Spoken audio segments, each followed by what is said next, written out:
Welcome to this masterclass on heparin. Today we'll dissect the critical differences between unfractionated heparin and low molecular weight heparin. Starting with pharmaceutics, unfractionated heparin is a heterogeneous mixture of glycosaminoglycans with a large molecular weight range. In contrast, LMWH is produced by the depolymerization of UFH, resulting in shorter chains and a more uniform molecular weight. Both work by binding to antithrombin the THR, but UFH forms a ternary complex that inhibits both thrombin, factor 2A, and factor ZA equally.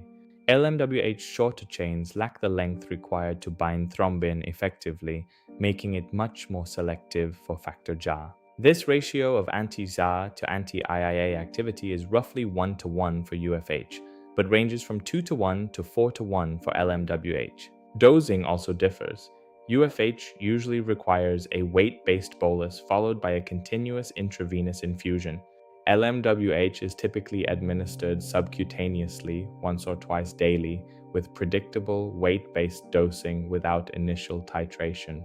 Pharmacokinetically, LMWH has superior subcutaneous absorption with nearly 100% bioavailability compared to UFH's variable absorption. UFH binds extensively to plasma proteins and endothelial cells, leading to a smaller volume of distribution and unpredictable levels.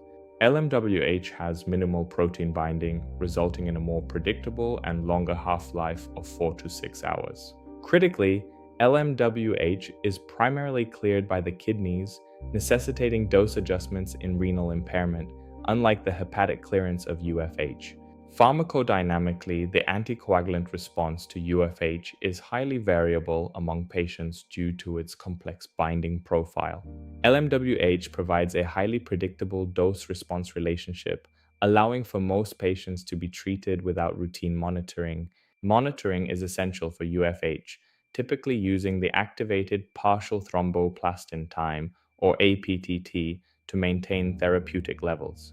For LMWH, monitoring is rarely required but can be performed using anti-factor XA levels in special populations like pregnancy or obesity. Side effects include bleeding, which is a risk for both.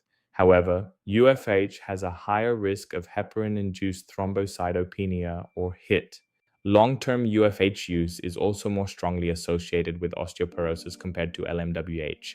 Fortunately, UFH is fully reversible with protamine sulfate, while LMWH is only partially neutralized. Understanding these pharmacological nuances ensures safer and more effective anticoagulation therapy. Thank you for joining this lecture.